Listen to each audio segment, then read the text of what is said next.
Tala flaval whaapoponga mo tala fau mai le si ufonga le lau mua mo le nei tai au luas full tolo Januari lua awhelua ono.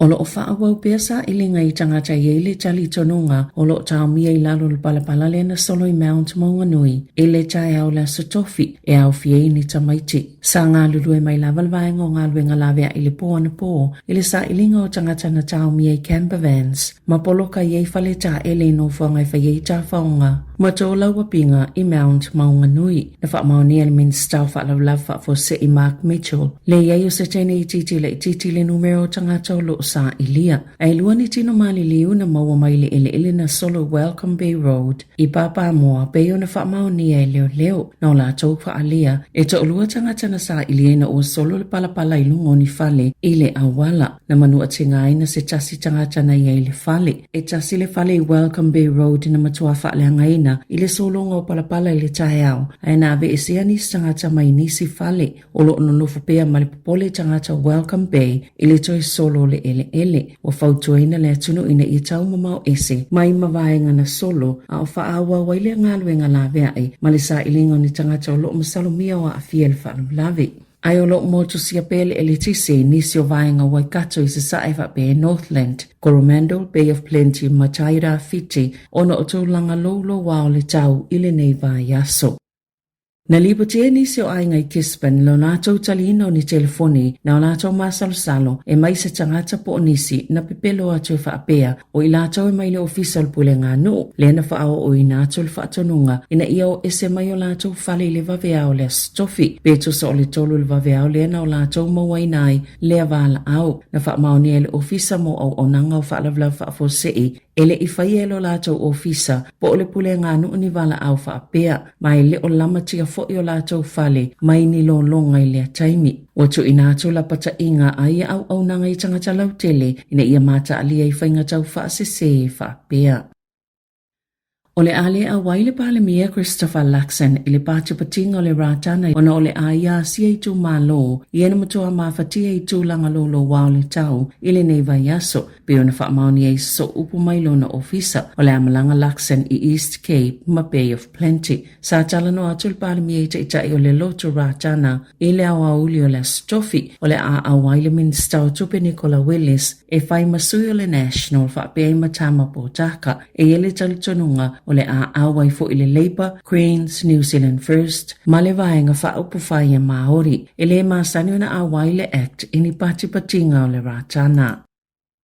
E lata I le 12% na si itia ia I le langolango mo le vaenga whai le New Zealand First, I le sa ili ilinga pito le tamai a le Taxpayers Union Courier, ma o se taimi mo o I se numero pito mawalunga whaapea, talo na mataina le sa ili linga I le amatanga o le tausanga lua whelua tasi, o whaapopoina le langolango mo vaenga whai le whainga malo so whaatasi, peitai o lo tu maupea le leipa le numero tasi, o le vaenga whai e pito le lifa I le langolango tangata, sa fesilingi le saili linga. Tula I mai le leipa il tolu whate sima le whaapasene, mai lua te sima le valu maka o si iti ai, po le fast full tolu no foa. O le National e tolu tasi te sima le 5%, tasi te sima le 5% ua whaapopo, mai tolu iwa no foa. New Zealand First e se fulu tasi te sima le 5%, e tolu te sima le valu ua whaapopo iai, se fulu 5 no foa. Greens fitu te sima le 5%, tolu te sima le tasi % ua pa ua I le langolango, mo le vaenga whaapwhai. Tola I mai ile se fulu no foa, o le Act e 5%, mai tasi te sima le iwa ua whaititia I le langolango, tola I mai ile iwa no foa, o le vaenga whaapwhai a Māori e 12%, mai te sima le tasi % ua pa ua I le langolango, mo le vaenga whaapwhai, tola I mai ile wha no foa. Na whaalia le whaanono nisi o lo ia sa ngā lulu e whaatasi. Ona ole maliu se tasi o lo ia I longa, ila lato ngā luenga o Jack Oliver Hood a o au I Hahei Beach I le au auli o le asonga fua. Na le I mawhaiona whaasawina le soifua le li lo ia, ina ua aveina e mai le sami. Na whaalia se tasi o lo ia la tau te ngā lulu e whaatasi, Kevin Clover, ina ua mai aliso ingo le whailonga le master sa le ua maliu i le University of Columbia le United States. Na tue ta liwa ni ai au kilani, masanga lue o se lo ia whaatau ma oti, talo mai le tau sanga lua afe lua sifulu. E ini wha masinonga na o la tau ngā lulu e whaatasi ai, ma Oliver Hood, Biona Sāmoa Clover, e au fiele mata o pale leko, i se fina ngai le whailo ilo o loa, ma le kamupania le suru.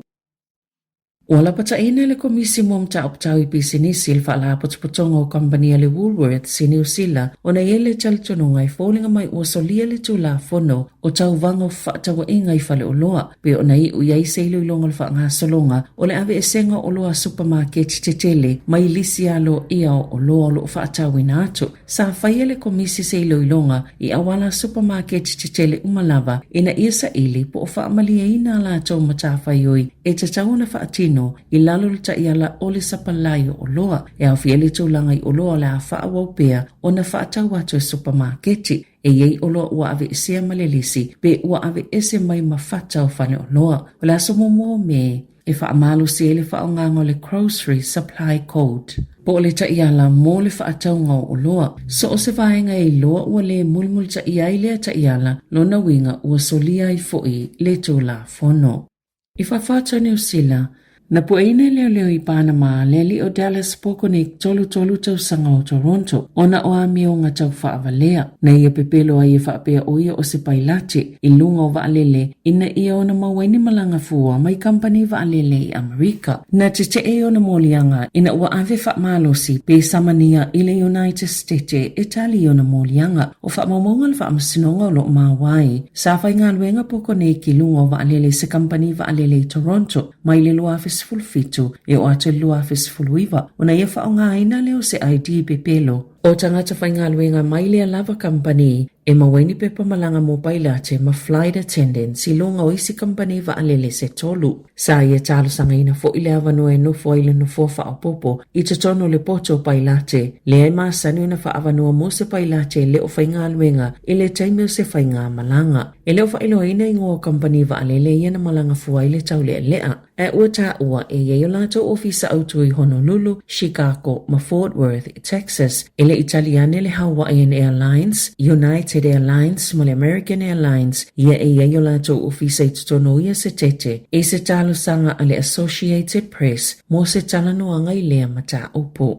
I taalonga, o le pa ua tupe maua mai whaasalalanga o taalonga, wa maafo ena whaititia tutongi o teine taalo mo taalonga ne tipolo, i le taamilo sanga i tutono lava o New Zealand, e atangia mai fo i le mautino o se tūlanga, o teine pito le taalo i tutono le atunuu, e tu sai maleli poti le so. O iu laile tau sanga talwai, na mawai se malilianga i le vaalu whaala potopotonga ne tipolo o New Zealand, e whaasalala wai taalunga mo le taamilu sanga. O le ANZ Premiership lua afi lua ono. O le Sky Sport le paanga pitu tele mo whaasalalanga o taalunga. Talu mai le lua afi ma le valu pe tae e tasile tau sanga usainia le ne tipolo ma le TVNZ e whaasalala wai le taamilu sanga. Sali patia le leitio New Zealand e maua lalo leo for le Sky TV na ilo isi ala tau malilianga iena whaia mua malene tipolo a New Zealand. Ele o whailoa ina pe fia se tau ua io e aile TVNZ malene tipolo a New Zealand. Na whaalia le pule silo le asosio tangata ni tipolo i le atuna o Steph Bond. E lalo le malilianga tu whaatasi le ana sainia mo ngā luenga le tau sanga taluai o le a whaapa u e se aile lua se fulupasene o tutongi o le auta alo i le tau sanga lua a whelua ono. O le hawaiele taalonga whaitaulia lo na whale o lo peleki ma le Springboks i le tausanga nei i Baltimore i le United States i le malai o le M&T Bank Stadium i le asos fultolo se tema taimi New Zealand o lea malai e fitu se fulu afe no foa o le tausanga taluai na taa aloai le o lo peleki ma ayalane Chicago. Lea na manu ma aloai le o lo peleki mana mai moina e tangata i to onus fululu afe o se taalonga whaitaulia na pitu tele ele tupe maua ale iuni la kapia New Zealand tanu maile malanga ta amilo ale lio na Britania maayalani ile lua afis fulfitu. O le taalonga le o fofo i Baltimore wa yele talitonunga o le ayai fo isa tupe maua whaape vai lua tutusai le iuni la kapia New Zealand ma le iuni la kapia Afrika i saute pe ona lipotia ele le teo New Zealand. Tala fo ia ma le se ufonga le lau mua mo le ni vaenga o le tae ao.